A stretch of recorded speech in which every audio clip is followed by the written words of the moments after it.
Hey guys, it's Sunday and it's gorgeous. It's been kind of crazy weather-wise here, but it looks like all the storms have kind of moved out. And I've been getting some requests to provide you guys with an update on stuff that I've been working on with this truck. And I did a lot of videos early on, and the stuff that I've been working on recently has really improved the performance and the drivability of this truck. The fact that it's over 50 years old makes it a challenge because there's a lot of things that I'm familiar with, we're all familiar with in our modern vehicles, that you have to kind of make adjustments for when you're driving a truck of this vintage. And I've got it running right now because the first thing I wanted to share with you guys was really a return to what this truck was like when it was originally configured, and that is the original single barrel carburetor and this really large breather, which could be also connected to a porting apparatus, which would allow this vehicle to go in water. And you know, over the course of the last several months, and really prior to owning the vehicle, I was kind of reading a lot of different forums, and you know, guys were talking about how they needed to put two-barrel carburetors to make this truck drivable, and you know, I was kind of buying into all that. And so when I was working on this truck, I put the two-barrel carburetor on the vehicle, and you know, I don't know, I guess I was just relying on these guys that are posting and assuming that they knew more than I did.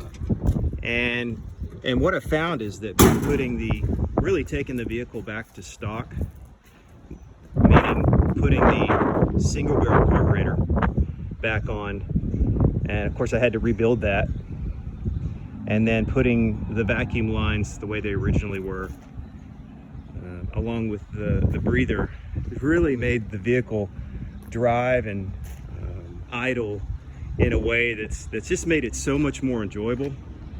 And you know, I started to also look at these axles in the front, and again, I read a lot of posts about guys that put the lockout hubs, and I thought, well, okay, if these guys are saying that's what I need to do, then I clearly need to do that. So, and you know, I kept having trouble with those lockout hubs, and I decided yesterday to pull them off and then put the original flanges on, that also include the tow hooks. These are the tow hooks here. And I got to be honest, the drivability is pretty similar to the drivability with the lockout hubs. And the difference is with the lockout hubs, you're disengaging the axle in the front. And guys were saying, you know, it's like taking the brakes off. And when I read that, I thought, well, I guess I got to do that. And so today, I spent a lot of time, well, I don't know, maybe for the last hour or so driving around, and I really today enjoyed driving this truck more than I ever have, because it really feels authentic. It feels the way that the truck, I'm sure, was driving during those years where it was in service. And it's made me really think about how easily I was influenced by what other people had done to their 715s, and so I'm really happy that I just kind of used my own kind of judgment and kind of went back to a stock configuration, because I would trust, honestly, if any one of you guys or ladies want to drive this truck, I would trust anybody to drive this truck. Whereas before, with the two-barrel configuration, I've actually flooded the engine a couple of times, pulling into a convenience store, kind of over revving the engine, and I flooded it, and that's not cool, you know, when you're in a parking lot trying to start your truck and everybody's kind of staring at you. It's kind of embarrassing. But anyway, I have not had any issues like that. I think it idles much lower. It just seems to be able to drive a lot better. And the other thing, the other improvement that I've made is I took my truck to Eddie Harp over at Reliable Transmission, which, if you don't know Eddie and you haven't ever worked with him or ever had a transmission issue, I really have learned to appreciate him because he's really somebody that has knowledge not only in modern vehicles but also commercial vehicles, race cars, and vintage vehicles. And so I took my truck over to him because I was not really feeling like the clutch was responding the way it should, and he replaced the clutch, and I provided him a new flywheel as well as the pilot machine gun throwout bearing. And the way that this thing is now responding when I'm shifting through gears again is really sad. It's like it's a brand new truck. And again, I say it again, I'd let anybody drive this truck right now because it feels like it would have felt when this was right off the assembly line. So those are some of the things that I've been doing recently. And I keep having people say, have you washed your truck yet? And I don't really understand why that people are asking me to wash this truck, because it kind of seems sacrilegious to wash a military truck. I don't know, maybe that's just me, but I kind of like it muddy, and I'm sure I'll eventually wash it, but I think it kind of looks better with some mud caked on it. Well, that's pretty much it. Oh, I guess the other thing I would add is that since the transmission, and one thing I did do during the time that Eddie had the transmission pulled, he also pulled the transfer case, and I asked, he had them opened where I could look inside and see all of the gears. And having not ever really gotten in that deep in the transmission of the transfer case, I didn't know what to expect.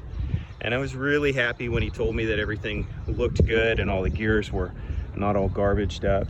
So with that being said, or knowing that, today and over the last couple of days, I've been testing out the four-wheel drive, and this truck on a really steep incline, if you put it in four high or especially four low, I mean, this truck, it's with very little acceleration will just climb like a mountain, like a goat. I'm on the road here, this guy's trying to drive by. So people have talked about the four-wheel drive.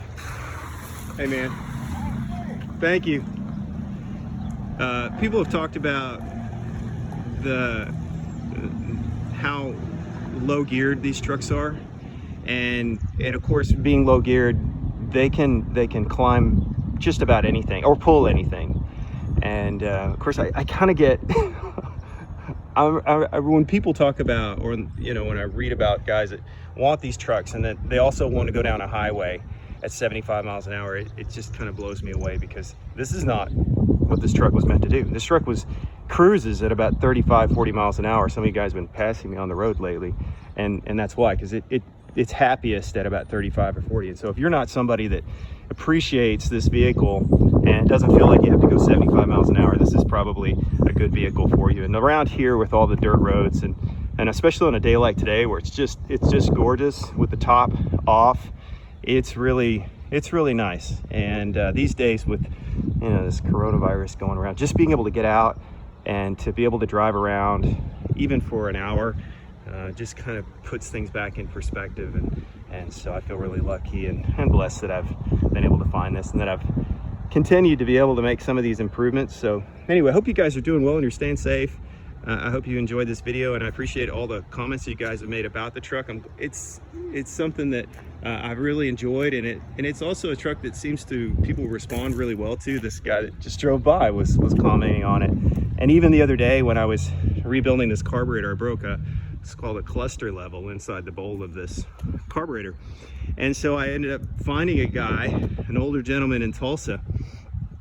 I'm not kidding. We probably spent about cumulatively an hour on the phone with each other. We spent an hour on the phone, just kind of talking about trucks, and he was curious. I told him what vehicle this was, the part was going on, and so he was really kind of curious about the truck. And then he shared some stories about some friends that served, and also some friends of his that had military vehicles. And I just love that this truck is also something that has connected me to people that I would have otherwise never met. And it's different than a hot rod, and in the way that people just seem to respond to it because of the military and the patriotic kind of symbolism that it represents. So anyway, I'll wrap this up, and it's a little longer video, I guess, than I was anticipating, but I hope you've enjoyed this video, and I hope you're having a great day and you're staying safe. Thanks.